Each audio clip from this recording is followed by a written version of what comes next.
Last game here for the day to decide who is 4th and who is 5th at the end of regular season play. Me and Azale are back to take you through this one as we have for the entire second half of the day here.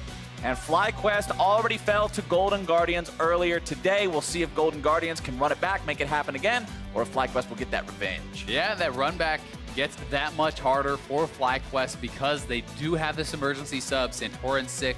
Maxi coming in here, going to be making his first appearance with FlyQuest. And this is a guy who is on the FlyQuest Academy. They were 9-9 this split. And some of his best champions were the Gragas, in particular, actually Nunu and Willem that we did see showcase last game. So we'll see if he's going to be going with comfort or if he's going to be trying to play more of a carry style, similar to how Santorin often plays. Well, we'll see the Lissandra first picked in here for FlyQuest. The bans this game: Karthus, Tom Kench, Swain, Rek'Sai, Silas, Jace. That Tom Kench the desk was talking about will not be a factor this time around.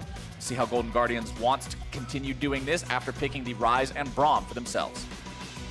And we'll see if they're going to be going to any sort of kind of crazy carry style top lane. Viper had been bringing out Riven quite a lot a couple weeks back, but it has seemed to kind of take a little bit of a back seat in these last couple of games that they have been playing. Rakan coming through makes you assume that they're going to be grabbing up a Xayah here. You almost only see Rakan paired with Xayah these days, so FlyQuest may just be talking through scenarios that could be coming out after this pick, but I am certainly expecting if the Xayah doesn't come through, it's going to get banned out. Well, it looks like they're looking to the jungle instead. They want to make sure they grab Maxi, a pick that he's comfortable on, before the second part of the bans can come through. Very interesting, because that is the most played for Santorin, but not maybe one of the most successful picks for Maxi in Academy. So it feels like they are kind of defaulting to what the LCS team is used to playing with, playing around, and they're going to try to have Maxi kind of mold his style to the rest of this FlyQuest squad. And as Golden Guardians answer with their own jungler in the J4, your prediction is correct. As soon as the second part of the bans come through, Xayah is the first ban for Golden Guardians. That's really what you are kind of giving up, because Rakan is so much more powerful when paired with the Xayah. Not only the attack speed from that Xayah W, but also the longer range battle dance that you can actually jump to your teammate from further away.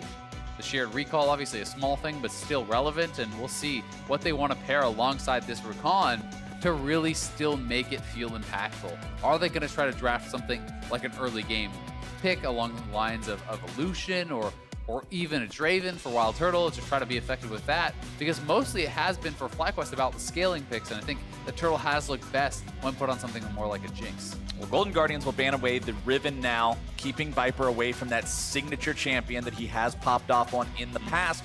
Akali banned out by FlyQuest to keep that out of the hands of the solo laners of Golden Guardians, and there's one more ban to go. Neither side has picked an AD carry yet. Both sides also need an additional solo laner. FlyQuest, what'll it be? Looks like the answer is a blank box.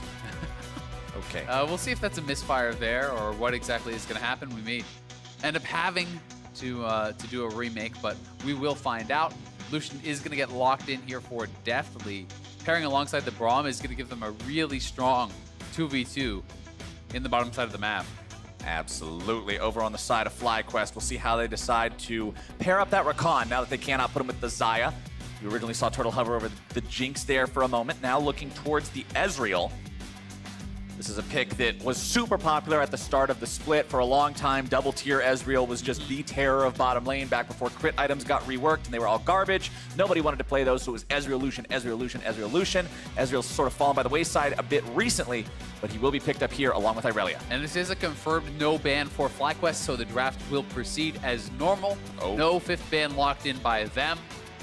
And we will be potentially getting very strange. A Galio mid, yeah. We're not sure exactly, why that was, but it has been confirmed by QC that that will stand. So we will not be having any sort of remake. I don't think that's ever the right choice. I would agree, certainly. I think that, there's always, even if you're worried about overlapping champion pools, there's always something that you will never pick that they might pick. Right, even if it's a 1% chance they'll pick it. Exactly, so. Just, if you think that you will never pick Garen, there is one universe out of the millions of possible timelines out there where they pick Garen. Ban it out. I don't know. I won't go into it anymore. I'm going to disagree with it, and that's it. But over on the side of Golden Guardians, the last pick is going to be the Poppy here to round out the squad. Again, wanting Haunter to be that front line. So a lot of dive here from this FlyQuest side. I think that Poppy is a brilliant pick into this squad.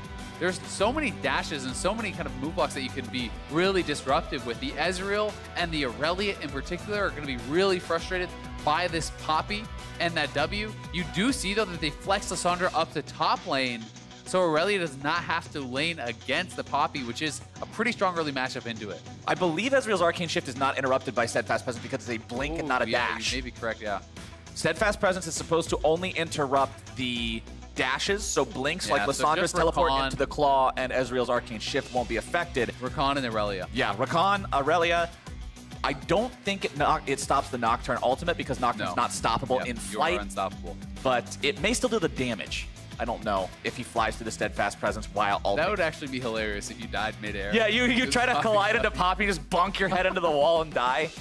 Not the scariest of ghosts. Either way, you know, you are going to be able to interrupt not only the Rakan, but the Aurelia, two of those champions, which it's critical that they actually land those dashes, especially for Aurelia, if you do get denied that reset, because Poppy is actually rejecting that dash. That is big. And when you have 4 men diving in, and Poppy with an ultimate that can knock you back out, that is pretty powerful and something you got to watch out for. Here we go, on to the Rift for the final time of regular season play. And remember, no matter who wins this game, one of these teams is 4th, the other one is 5th, which means they are guaranteed to play each other in the quarterfinals next weekend. So this is a preview of sort of what we can expect from that matchup. Certainly is. We already saw them play once today. We have potentially 7 matches from these two teams. Best of 5 in quarters. We get 2 today. We'll see if it's going to go the distance and who's going to get side selection for that critical quarterfinals. And maybe that's why they didn't ban. I'm still trying to figure out why you wouldn't ban. And maybe you're trying to play some like 5D intergalactic Connect 4 and say, we don't want you to know that we're on to what you might be picking because that would let you know what we're thinking, which is what you're thinking. It's definitely possible. It also could be they have a new player on stage. Maybe communication was not clear. Maybe they didn't, know what to ban and lost their timing there. So we maybe get to find out in an interview or something later on. Well, as a little bit of poke is traded back and forth, Riv is standing by with a sideline interview with Invert. Thank you, gentlemen. Invert coming into this matchup, clearly a disadvantage having to sub out Soren for Santorin for the sickness. What have you done over the past 3 hours to kind of get Maxi ready, and how is the general feel for the team?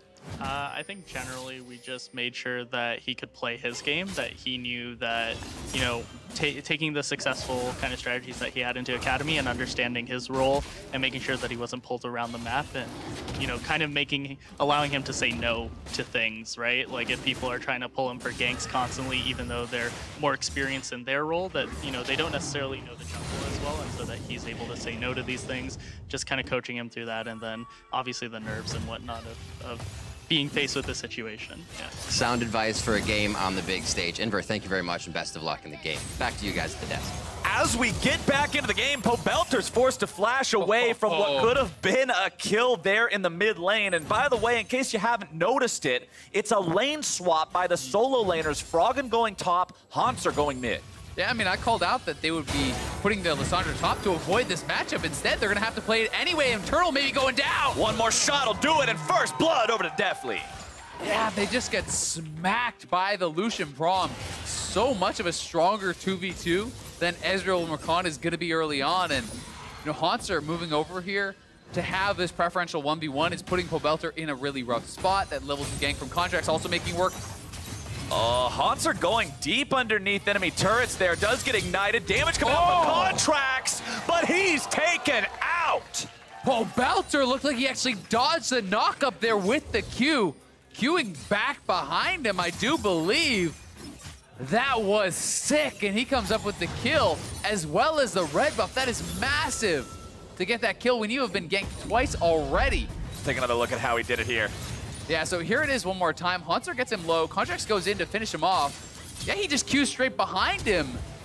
And I did not know the interaction worked like that. I would have thought J4 would have the knockup as he did pass through, but Pobelter repositioning behind where that knockup was coming through, avoiding it, getting the outplay 1v2 and the red buff. That is massive. And I applaud Pobelter for how well he played it, but at the same time, going for it on the side of Golden Guardians seemed a bit haphazard, and that opens the window for FlyQuest to now be feeling very good in the mid lane. Yeah, certainly the case. I mean, you actually lane swapped for this matchup, and Now it's a kill onto Aurelia, and it's also red buff onto Aurelia, so certainly going to be feeling very good about that. And I agree, you know, it certainly wasn't executed very well. You know, Haunter and Contract didn't go in at the same time. Haunter didn't actually land his stun, you know, didn't connect with him against the wall or anything like that, so was certainly not a clean dive by any means. They do get punished by Pobelter's good play. Pobelter now with that red buff in mid lane, as you pointed out, feeling pretty good there. We'll be able to regenerate on that one. Still down in terms of farm, so he's got a ways to catch up on that. You can also see Froggen smashing the farm here in the top side as well, up against Viper's Lissandra. 35 to 25 on those guys. Yeah, these are pretty rare types of lane swaps that you see in LCS, but I think it's actually really, really smart, you know, to actually make this sort of a move where you have, you know, Froggen making it a range versus range matchup against Lissandra. That's going to be better than if you had the Poppy up there and you get a better matchup in mid lane too. So I think it's an intelligent move. And if I recall correctly, we did see Froggen do this way back on Echo Fox, actually had a lane swap game where they were in a similar situation and were able to pull it off. And I want to applaud Golden Guardians on creativity, because this was the thing that I praised them for last year as well.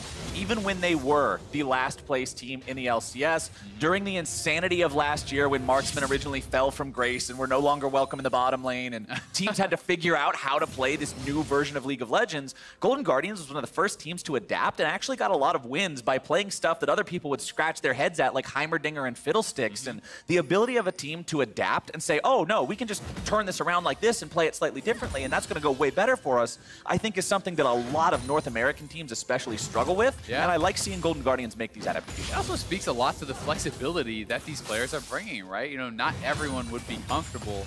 You know, playing for side selection in playoffs is a big deal, and to be playing a lane that you are not normally in is not always going to make them most comfortable. You can see now that Viper has actually swapped to mid lane to match the Poppy, so they're trying to actually avoid this, and it's going to start kind of this game of ring around the rosy, right?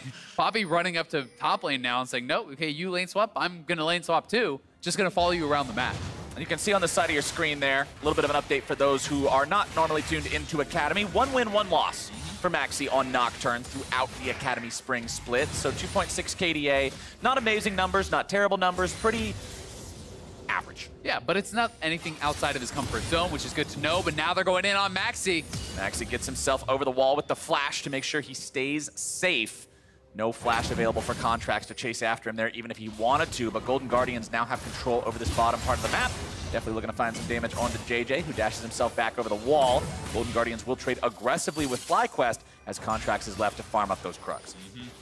And definitely, despite getting that early kill, you know, the CS advantage has not ballooned by any means, so Turtle is being able to pretty effectively farm this out from that disadvantage. He has his tier, he has a cull, he has biscuits and you know, refillable as well, so he's certainly going to be pretty comfortable to actually just sit back, farm with Q, and try to keep this lane in a pretty neutral state. But that being said, if an all-in does occur, you certainly have to favor the Lucian Braum. And remember, we are still playing on 9.5, so this is Ezreal that can still build 2 tiers. So the late game super scaling is possible up until we hit that 9.6 patch, at what point, remember recently they were nerfed, so you can only have one of the evolutions, which is a hit on Ezreal's late game power. We'll see here if Golden Guardians can continue trying to make things happen in the early game. Game's pretty much tied up right now, 100 gold separating the teams. Despite Golden Guardians getting themselves that nice kill in the bottom lane early, the death in mid ended up equalizing things pretty heavily here. Yeah, pretty even across the board. Farm dead even in mid lane, a little bit of advantage, as you say, in top lane for farm, but the kill evens that out. So really close game by all regards. And we're going to have to see if FlyQuest can actually execute with this comp. It kind of is reminiscent to some of the things that they drafted in the early weeks, where it was so much engaged, so much dive. Went back to those early times, and oh, nice early flash from Froggen. Froggen avoids it right there. He goes flash for flash with the enemy mid laner and also wastes the Nocturne ultimate, which, remember, just at level 6 is over 2 minutes on a cooldown. Yeah, it feels so bad to actually get nothing from that early ultimate, that first one. I always feel like it's so critical on Nocturne, because you essentially want to be in this rhythm where you're ulting on cooldown, and besides that, you just want to be power farming, getting the levels up, because you are at your strongest by far when you have that ulti. So now, not only do they lose that, they lose the flash off of Viper, so some of that engaged potential is certainly gone. Well played there from Froggen, recognizing as soon as the paranoia comes out, oh, that's on me, time to bail. Yeah, that was really, really well done from him, and lane swaps continue. Pobelter goes mid. Haunter's jogging down to mid lane. He's just following him around. We're just going to keep doing this, aren't we? Yep. He's but Pobelter's like, nope, there's Poppy. I'm leaving again.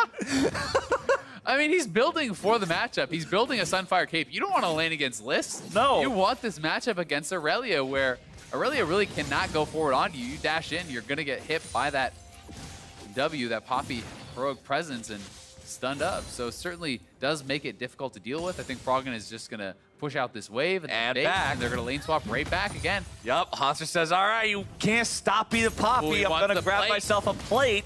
So this will at least slow down the rotatos here a little bit, but Poppy's hoofing it back to top lane.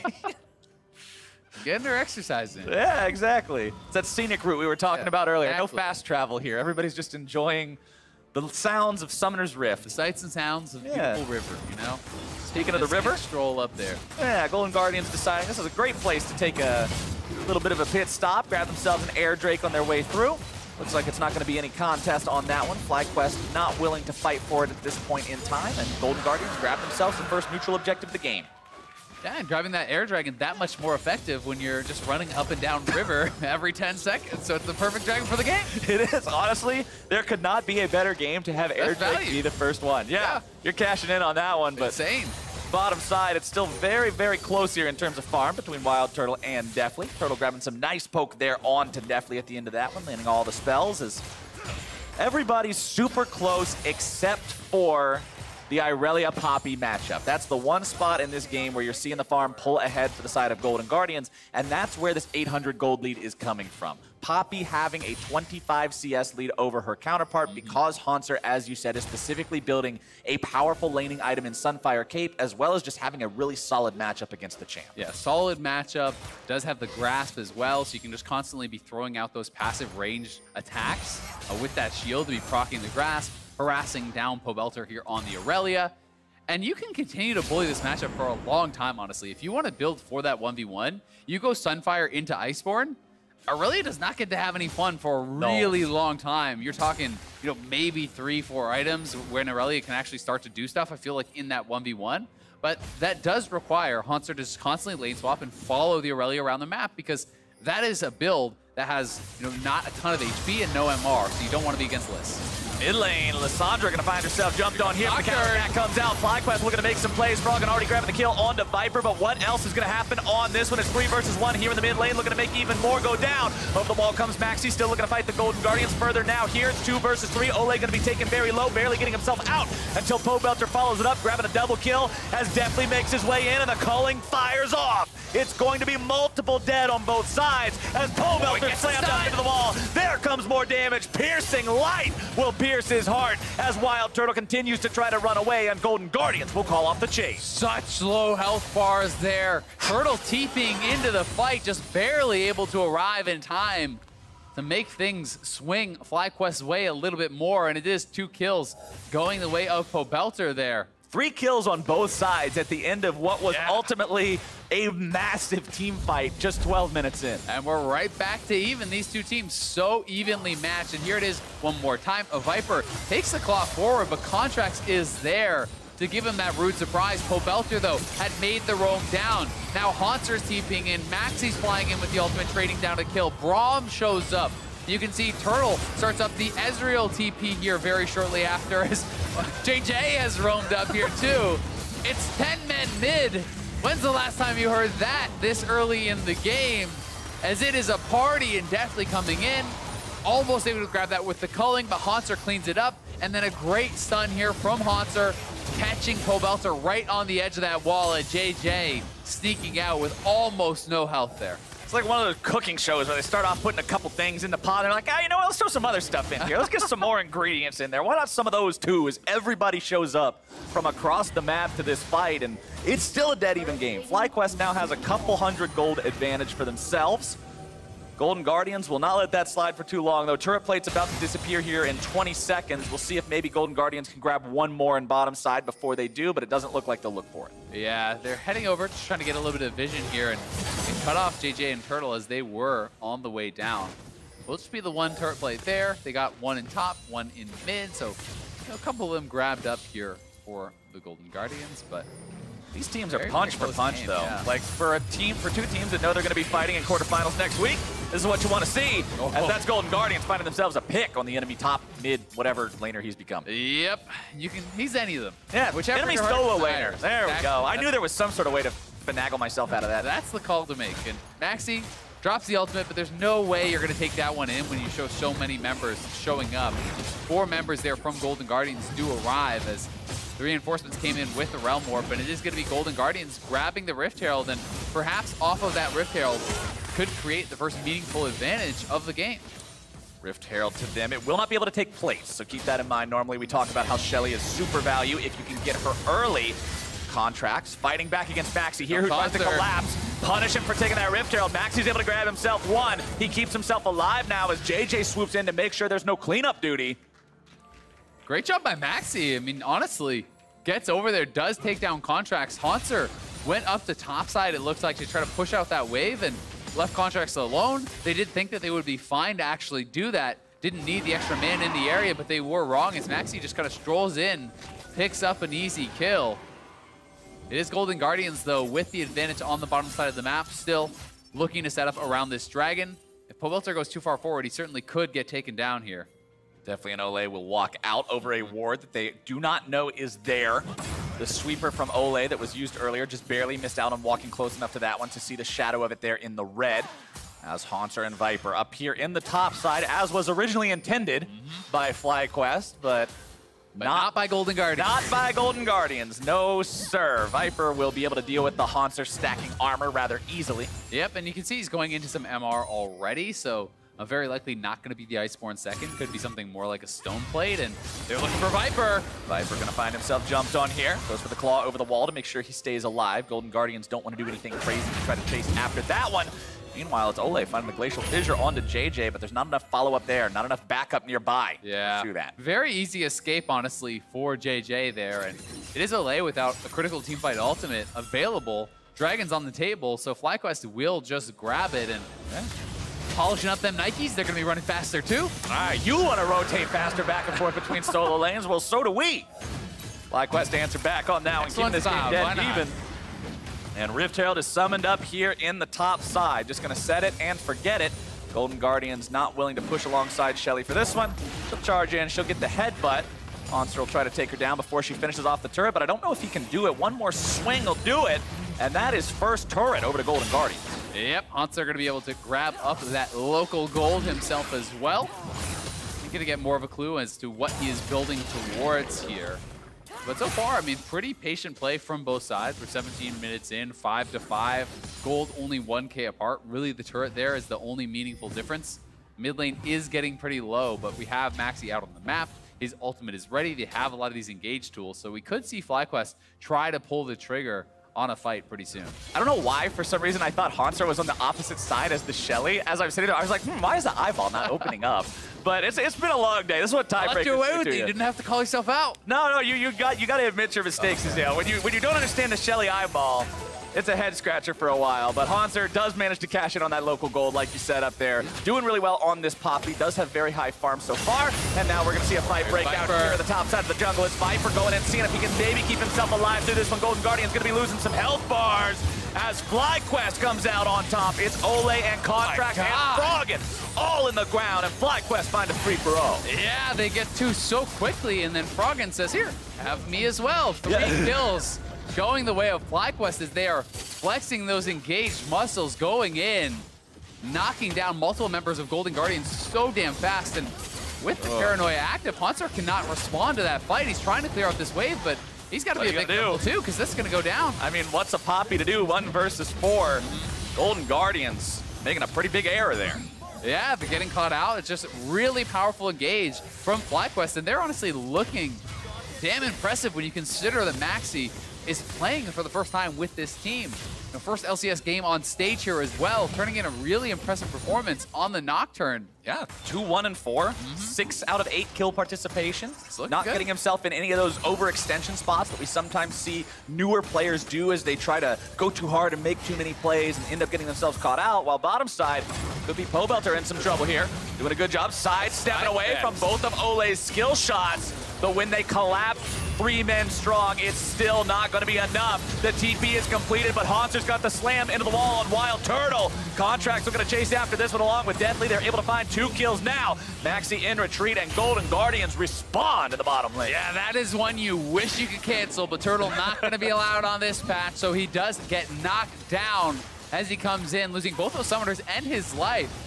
Pobelter did an admirable job sidestepping a lot of those skill shots coming out, but he can't sidestep the auto attack from Braum, and no, that allows him to proc that stun, knock him down. They get 2 turrets, 2 kills. A big punch back from Golden Guardians. Punch back is the name of this game. Every single time one team gets something, the other team immediately gets something in return. And if this is what we can expect 5 games of during the quarterfinals, it should be a pretty good matchup. Yeah, it really should. I mean, these 2 teams have shown how even they are really across the board, able to go toe-to-toe in these games so far. And here this is one more time, the engage around mid lane. Viper setting it up. They think that they maybe have to pick on Viper, but Viper in the middle has his ultimate and everything available. Maxi flies in, Rakan flies in, everyone showing up, and then Froggen just stepping way too far forward. They're not respecting the power of all those members. Maybe trying to trade something back. Then on the bottom side of the map, Pobelter gets caught out. Nice sidestep on the ultimate. Nice sidestep on the Q from Braum as well, but they gets tagged with the auto. Braum passive comes through, and then Turtle's like, oh God, what have I done? TP comes through. He tries to flash out, but Haunter there with the stun. And Deathly and Contracts able to flash follow to get that kill. 2 for 0, 2 turrets to 0 there as well. Golden Guardians back with a slight lead. JJ did everything he could to try to keep Turtle alive there. Almost able to get him away, but almost isn't going to cut it. Pobelter will keep shoving up here in the top side. 4 kills on this Irelia, is the kill leader of the game so far. Trinity Force plus Tiamat up and running means he is a very threatening force in one of those side lanes. But you can see the sheen in inventory for Haunter means now that he has some magic resistance, he will be going for the Iceborne Gauntlet, so we'll still be able to answer that Irelia. Yeah, definitely will, but it does put him a little bit behind in that 1v1, and now they're going for the collapse on Pobelter again. Pobelter trying to get himself away from this one. Paranoia comes out. Maxi trying to just scare these guys away. POB with a flash, trying to keep himself in a good enough spot. Haunter and Deathly kiting away from the remaining members of FlyQuest as Pobelter's going to be taken down 1v3. Contracts goes on a killing spree with that one, and with the man advantage now, Golden Guardians has to be thinking, what can we get? What's the reward here? Yeah, very well played there by Golden Guardians. Contracts forces the flash with his ultimate, saving the flag and drag for after the flash. He hits the knock-up, and that was going to be it for Pobelter. And quietly as well, you've got to look to Deathly, who is now sitting on the 2 items on Lucian. Very powerful point in the game for him. Golden Guardians grouping down around this dragon. They look like they want to try to take this one. It should be theirs as Pobelter is still down, does not have TP this game, so won't be able to try to respond to this in any way. Right, there's no way you can take a fair fight here if you are the side of FlyQuest, so instead you're going to opt away from it. Give that second Cloud Drake over to Golden Guardians. That is all 3 Cloud Drakes down this game, so no more can spawn. Next one is going to be Infernal. And Golden Guardians will head back into the jungle, grab the blue buff there for Froggen, and reset, get ready for the next play. And as much as we joked about it, I think Clouds are actually quite powerful in this style of game. When you have people trying to split push, trying to spread the map, pull you apart, that does give you the additional power of actually chasing these guys down. It's also in combat move speed now, since it had been updated a while ago at this point, but it really is a very powerful dragon, and Infernal coming in as that 4th dragon will certainly be a big ticket item for these 2 teams who now have a lot of AD and AP purchased up and are going to get big benefit out of that first Infernal. As the clock marches on and we crest the 23-minute mark, Baron is going to become a bigger and bigger shadow in everyone's mind, as that will soon be the name of the game here for these teams. Baron pick control will always be important, especially when you've got plenty of damage on both sides to burn that one down. Blade of the Ruined King on the Lucian means he'll do plenty of damage to it. Having a Nocturne plus an Irelia and an Ezreal means FlyQuest won't be a slouch either. And despite the slight gold lead for Golden Guardians, if you're FlyQuest, you're looking at these 3 members. Those are 3 juicy bounties that would more than make up for the gold differential right now. So if you can actually win a team fight, pick up some of those bounties, you're going to be sitting in quite a nice position yourselves. FlyQuest trying to very heavily hold on to this mid lane turret, though, as it does kind of give you that point from which you can extend your vision towards the Baron Pit and to try to maintain that power around it. You really do not want to be giving that over to the Golden Guardians, who are going to be trying to focus on the Baron area and are really starting to establish a strong line of vision. As you can see across the minimap here, this whole line along there is all Golden Guardians vision. They're trying to keep FlyQuest out and threaten a force. As hard as FlyQuest is holding on to that mid lane turret, the thing is barely standing. A stiff breeze will knock it over. If Golden Guardians gets even a second of firing time on it, that objective will fall. Pobelter in the top side, continuing to clear out these side waves. Still a little bit behind in terms of farm when you compare him to the other 3 solo laners in this game. Remember, he was the one constantly forced into the bad matchup against the Poppy, as per Golden Guardians lane swaps. We'll see how well he can recover there. Also, a lot of playmaking tools for these upcoming team fights. Look at FlyQuest. You've got a Guardian Angel on your Nocturne. You've got that Sonya's Hourglass completed for the Lissandra.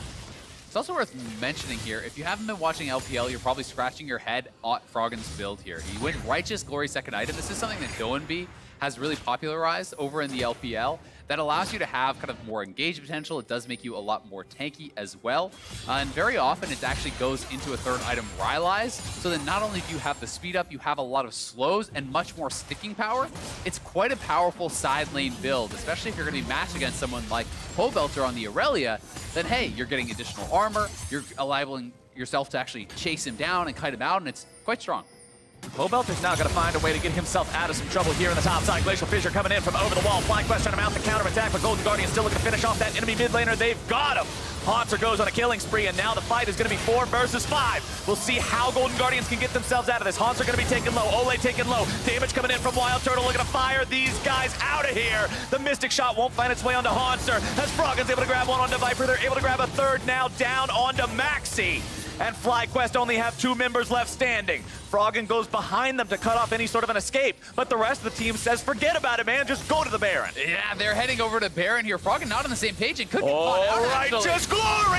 Right into the face of the enemy bottom lane. They take down JJ, and Turtle stands alone. Golden Guardians head for the pit. Yeah, I was thinking they might have caught Froggen out there, but he's the one who caught them out 1v2. Knocks down JJ. These are low health bars. We'll see if Turtle can make anything happen here. Can Turtle be the hero of the day? 1v5. Health bars are low. But man, you would have to pop absolutely off to stop these guys. Baron's gonna be secured. The root finds its way onto Turtle, who gets over the wall with his flash. But having your AD carry lose Flash on top of everyone else dying and losing Baron is a rough spot for FlyQuest to be. This is a well-fought team fight here from Golden Guardians. Again, catching Pobelter out. Using J4 plus Poppy combo, they throw down the Cataclysm, free stun into the wall there on the Aurelia. And then it looks like Froggen's not even going to join. This is a 4v5, essentially. Froggen's still split pushing for a very long time. Then decides, hey, I could actually be TPing in this fight. And he does come in. Viper is very, very low. He's able to pick up that initial kill right away onto Viper. Maxi gets knocked down by that culling as well. It's 5v2. Golden Guardians have position around that Baron. The rest of the team is heading over there, but Froggen wants more and does get it. As he pops the Righteous Glory, coming in out of vision, just absolutely destroys JJ there. Easy money in Froggen's pocket there. 3, 2, and 5 now on the rise. Golden Guardians found themselves a 4,500 gold lead. True Shot Barrage fired off, but you're not stealing that away from his fight. And he's got that Rylai's now that I was talking about as that potential third item. So now, good luck 1v1ing this guy in the side lane for Pobelter. He has the Baron buff.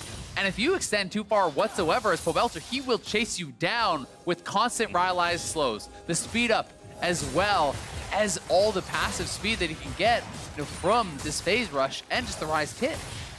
Golden Guardians is now in a spot where they can put FlyQuest in a nearly unwinnable position. You've got the Baron, you've got 2 minutes left to push with. There's plenty of standing gold on the map to take in terms of those tier 2s, and we'll see how well they can make this split push happen. This is what you want to see from this team coming into playoffs, is can you win cleanly now that you've got a lead? It's been back and forth. We've said punch for 25 minutes, but now that you've got that advantage, how quickly does that turn into an exploded Nexus? The faster, the better if you're a Golden Guardians fan. Certainly the case, and right now it's the Golden Guardians solo laners knocking down that bottom inhibitor as minions are coming up in the mid lane. So FlyQuest is going to have to get back to that mid lane if they don't want to just drop another inhibitor tower. We'll see if they can hang on both sides. They're going for the engage. Starting off, it's going to be 4 versus 3 at the very beginning here. Looking to find that collapse from the Golden Guardians. Into the pit they go, but it's going to be Contracts taken down first. Shutdown credit over to Pobelter. Froggen and Haunter coming in from the side. Haunter disengages the enemy mid laner. Maxi grabbing the kill onto Ole means it's 2 for the side of FlyQuest. They haven't lost anyone just yet, and they pull that trigger perfectly. Can they continue to chase though? They got this low on Haunter. They're looking for more. Haunter may be caught out here. Maxi's still looking to go even further. Froggen going to be taken very low. Haunter looking to buy some time, but instead he's going to be the sacrificial lamb. He goes golden, but it's only going to buy a moment. The shutdown over for Wild Turtle. That is the kind of engage you want to see from a team back against the wall. Inhibitors being cracked, and they engage. They take the fight. They win it. And here it is one more time. So many engage tools. In goes JJ. Alt flash on top of multiple members there. Contracts in full retreat, but he's the first one to get knocked down as the shutdown comes in. Then the Golden Guardian soul laners do arrive, but Ole is already gone. Contracts is already gone. It's a 5v3, and these are some very healthy members here on the side of FlyQuest. And with that Iceborne Gauntlet, you're landing those slows, landing the stun as well here from Pobelter. It's allowing them to actually chase down and take out Haunter, who, as you called out, had to be the sacrificial lamb to actually defend Froggen. And for FlyQuest, what they just did is something that I know you and I have both had numerous personal complaints about for many teams over the course of this split, which is sitting back and waiting to lose. Surrendering everything, having 3 inhibitors down, and then saying, oh, well, I guess we have to fight. FlyQuest said, if we lose anything else right here, how are we ever going to have a chance in this game? They went for the all-in. It worked out. And that's what I want to see from teams when they're on the back foot. You got to pick your moment, find the engage, try to force it. Even if it's a low percentage play, it's going to be higher chances of winning the game than if you just sit on that back foot and you cede ground constantly. You give up your jungle, you give up the inhibitors, because you're ceding full map control at that point. And you know, the game becomes so much about all the additional farm and objectives that the other team is grabbing. That being said, it was a successful fight for FlyQuest, but Golden Guardians still in the driver's seat. Yes, sir. They have the Infernal, they have the 3 dragons, and they have this massive Rise who's going to be split pushing, building towards a 4th item, Zonia's, that I'm not sure if anyone can 1v1 this guy at all in the side lane. Yeah, Froggen's very strong, although there are double Guardian Angel plus Sterix Gauge builds on these FlyQuest divers, so these guys will be very difficult to peel away from the Golden Guardians members. And that gives you that kind of one-punch fight that is so powerful, because when you have the GA on these divers, they can throw away their life to take down someone like Deathly or Froggen. And if they can do that, you come back up with that GA proc, and all of a sudden, it's an odd man fight in your favor. Golden Guardians will continue trying to apply the pressure. It's Baron up in about 45 seconds here. They still have absolute control over this Baron area and the nearby jungle for the side of FlyQuest. And the supers in the bot lane is actually the most difficult to defend while still dealing with that Baron that is coming up. And you can look, you know, at this topside jungle, look at all the wards. They're all Golden Guardians wards over in that jungle, and that is the gateway to that Baron pit. FlyQuest is having no access whatsoever towards that, plus they have to deal with the constant wave of supers that are coming down in this bottom lane. You can see Pobelter actually heading down here to answer it, and that is going to be something that is going to make it so difficult for them to even approach the Baron, because you don't even have vision in the area that would allow you to check on the Baron. Viper has to be the one to answer that in the bottom side there with the Lissandra. He's got the magic damage, which most effectively clears out the super minions. Maxi popping off with the paranoia. Viper going to be TPing here into the fight. This is FlyQuest's chance. They're looking to go in and find this fight. Haunter over the wall, keeping himself safe for now, but a lot of damage coming through. Golden Guardian's health bar is going to be melting away. Nice shield coming out from Ole to block the true shot barrage. But now Golden Guardians look to turn the fight right back on its head. Pobelter's able to find 1 kill. Froggen's able to grab a killing spree, but it's still Golden Guardians going down. Froggen's in some trouble and thrown up into the air. The shutdown, credit over to Wild Turtle, and Haunter barely limps away. FlyQuest find yet another fight. You want decisive? That is decisive right there from FlyQuest. absolutely popping off in these engages. They find the fight. It's double TP. Turtle and Viper both TPing in to join the 3-man squad. Right as they're engaging, they get 4 kills and the Baron. They're not even going to lose a Nexus turret. I think they should be able to get back to defend it. So everything really going FlyQuest's way. And again, we are back to parity here in the gold. So let's watch this one more time. Notice the double TP coming in on this side. Ward, it's both Ezreal and Lissandra coming in. Maxi into the back line. Pobelter diving forward. He gets rejected out there by Haunter. You're thinking, hey, this is looking like a pretty decent fight, but then JJ gets CC onto 4 with the Recon engage. And by the time Froggen has arrived, the health bars are so low. Definitely is being pushed out, knocked down, and Turtle is still untouched in the back line. Firing forward with this Ezreal. He is sitting on 3-4 items at this point and is putting out a huge amount of damage. He's actually working towards a Morellonomicon, going heavily AP with this build. He's on his double tier. He has the Gunblade and a Morello's for a 6th item there, really wanting that healing debuff. And I gotta praise JJ. His ultimates have grabbed so many people this game. He's been knocking people into the air. He's been applying the shields where they need to be applied. Support play has been on point.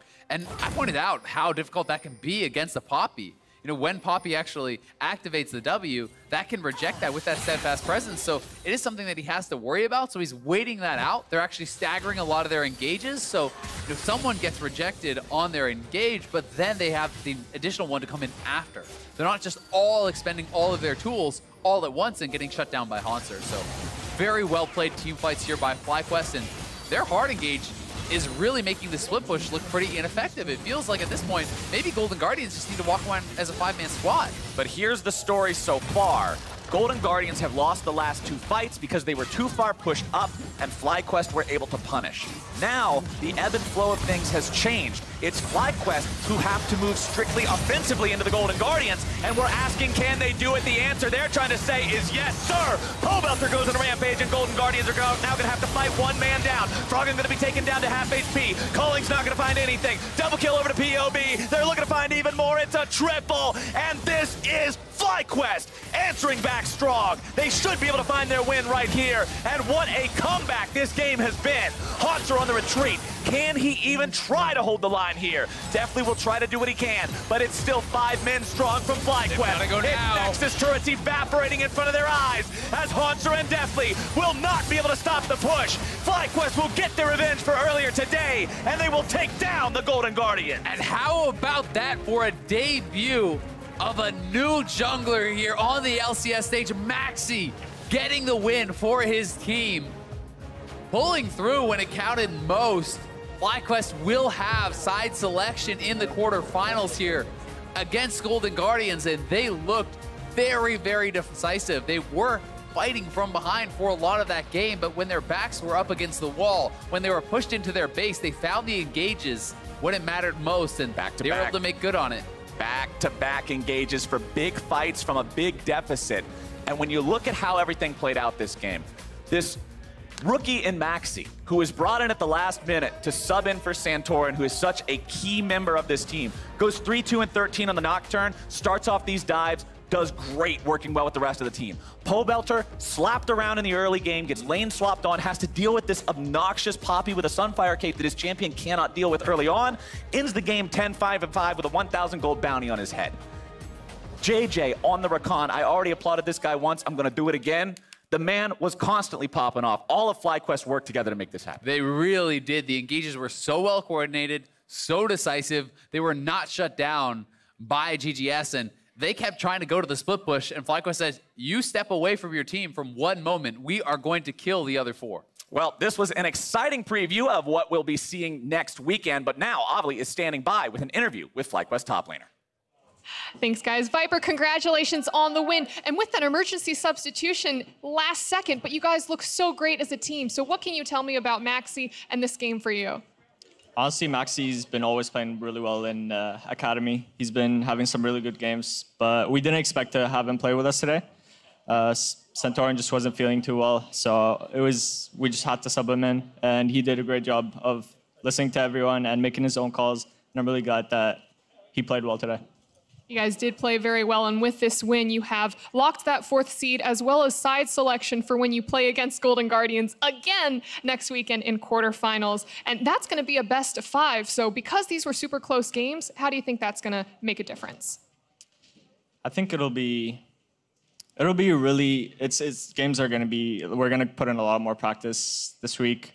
We're going to make sure we don't fall any losses. The first loss we fell earlier, it hit us hard. Like, we realized how much we're not practicing enough, I guess. So we're going to work to fix that and make sure we don't get any losses next time. What would you say would be the main focus for your preparation for quarterfinals? Just playing around waves better, listening to each other more, just mainly communication. We need to work on our communication best. And playoffs is around the corner, but that's not the only challenge ahead of you. I hear that you and Griffin's bot laner Viper have a bet going on, or almost a challenge for ownership of the name Viper. Yeah, I challenged him to 1v1. Any terms, I told him you can do whatever you want, any terms, and he wanted to play Garen 1v1, so why not? I'm down for it. Let's do it. All right, well, we're excited to see it. I don't know if you can hear us all the way from Korea, Viper, but NA Viper is ready. Congratulations again, and thank you. And for more on the game, let's hear from the State Farm Analyst Desk. Garen 1v1. Not sure if that's the most mechanically intensive 1v1 you could ever see. Just who gets the silence off to help determine who's the best top and AD. Yeah, exactly.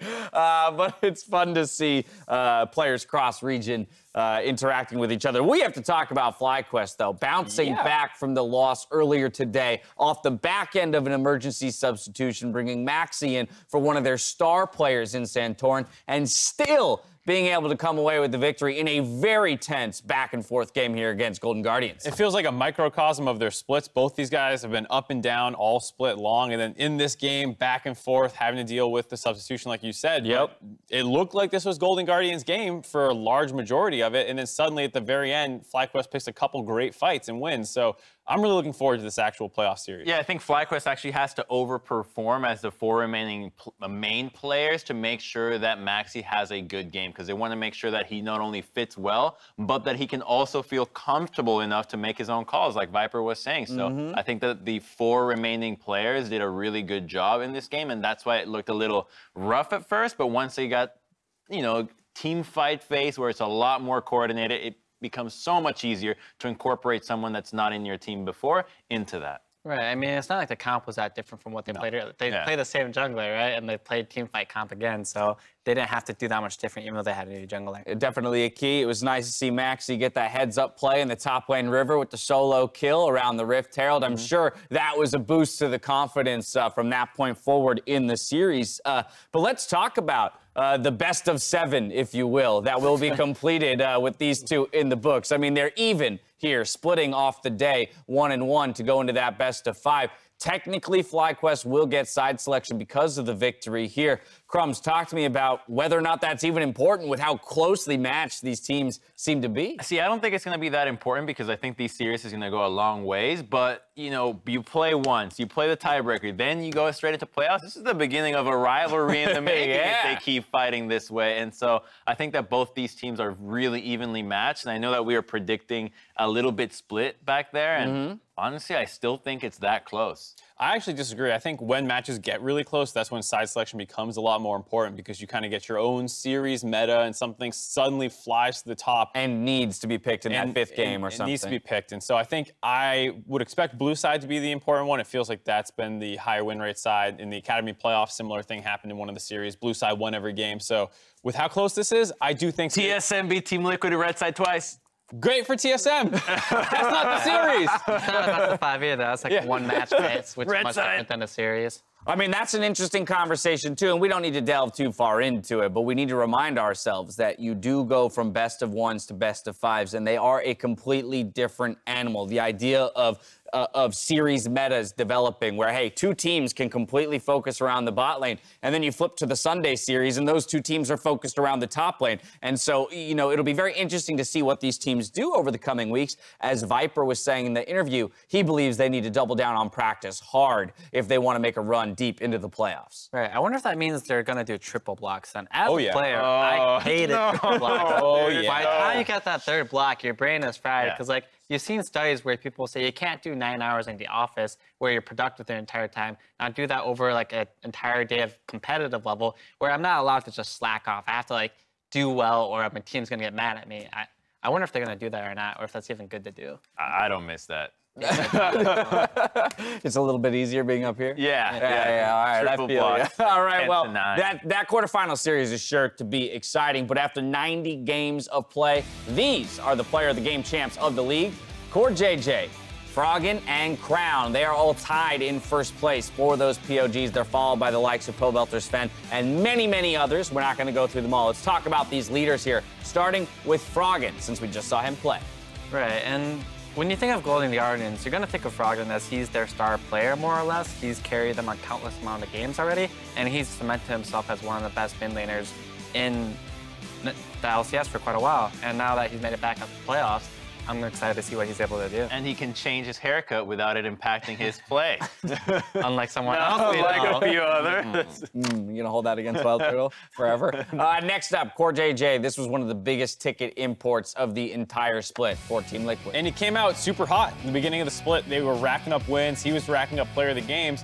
And suddenly in the back half, it feels like that has not been the case. I don't know the last time we awarded him a player of the game, honestly. And that's super surprising and opens up the MVP race completely from when this guy was almost a lock halfway through the season. Right, week 6, week 7, it was basically Core JJ and then everybody else. And now it feels like a much wider conversation. I also think that it's the beginning of spring split and you're going to have a lot of individual play shine more. And so towards the back half, I think that we've been struggling more with figuring out player of the game because the teams win off of team play and they win off of, okay, we did something really intelligent as 5, and so it's hard to say, okay, who made that call or who really got to shine the extra little glimmer compared to everyone else. So yeah, he might not have gotten many recent players of the match, but I'm sure he's doing a lot of good things. I think it's pretty cool that he's basically the only support player that was shown in the top 5 right there. Everyone else is basically a mid laner, or it was the last one's the AD carry, I believe.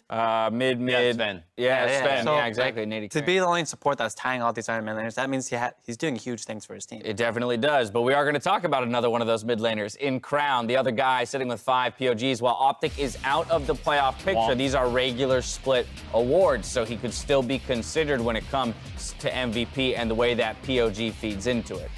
This can still always qualify, but I think it's always hard to make a good ballot case when you... for a 7th place team. For a 7th place team. That said, he can easily make it onto one of the all-pro teams. Yes. And he has been phenomenal. I'm very sad that we don't get to see him for a couple months because he was a treat to watch all split long. I'm just happy he's in the NL, in the LCS now, right? Like, we get to have Crown here, and he's been a player that's been around the world competing, and now he's decided to make this his home, and we get to watch that. We've got plenty of world champions here in North America. Except ourselves. I don't know. We just haven't created any. We haven't created any, but we've bought them all up. A reminder that each earned player of the game will award that player 3 points in the MVP race, along with the voting that will be done in the coming weeks. Week 9, though, was packed with action as teams scrambled to end the regular split on a high note, and some of those moments were worthy of being called an LCS big play. First up, it's Chrome Lore, who appreciated Clutch's performance of saving Private Hooney. There's really nowhere for Vayne to go. Hey, we can help, we can help. Lucian mid. Lucian mid. He's still surviving,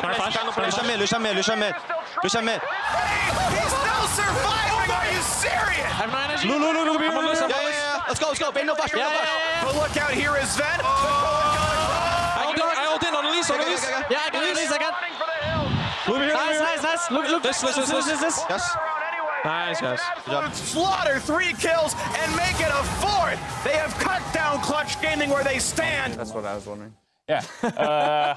Cool fight. I don't know if that's for later. It was, I mean, although they didn't eventually save him, he does go down. It was quite a team effort. We talk about team play being crucial at the end of the split. It can also be your downfall when you I mean, that's literally my solo queue games. You go top to try to save the Vayne, everyone loses, /FF. There it is. All right, well, next up, I just like the LCS. Loved the cherry on top to Echo Fox making playoffs a pentakill.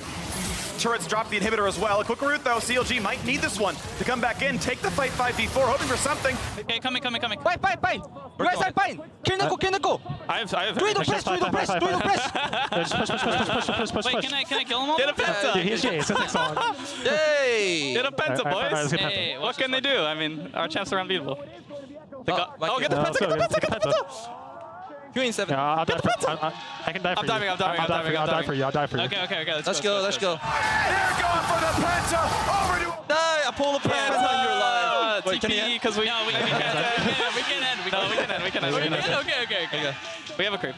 Your first penta. Yeah, that was actually my first penta, I think. Yeah. Really? Yeah. We'll face TSM in the quarterfinals. What a miraculous run for Echo Fox. Oh, Hako is such a good support. I'll die for you. I'll die for you, my AD. Yeah, the rest of the team wasn't so down. They're like, I guess. He almost didn't get it because he took aggro and died to that Nexus turret right at the end there. I also love Rush. Rush throwing out the shade. Your first and last pentakill. Like, gotta keep his AD carry grounded, you know. You gotta keep that ego in check because we know Apollo, biggest ego in the LCS. That guy. He wasn't even the first nicest player in the LCS on the system. All right, well, make sure you keep tweeting throughout the playoffs as teams compete for the title. As we wrap up the day, though, let's take a look at that playoff bracket to make sure you catch the LCS postseason kickoff. Log in to watch.lolesports.com with the LCS tag selected. Saturday's countdown previews FlyQuest versus Golden Guardians to kick off our quarterfinals, and TSM versus Echo Fox will be taking place the very next day. And of course, the winners of those two matches move on to play Team Liquid and C9. Down to 6 teams. Out of respect for our players' time, LCS Cooldown will not conclude this week's show, but will return following our Sunday matches in the summer split. So with that, on behalf of myself, the casters, and the entire live broadcast crew, thank you for watching, and we'll see you next week for the playoffs.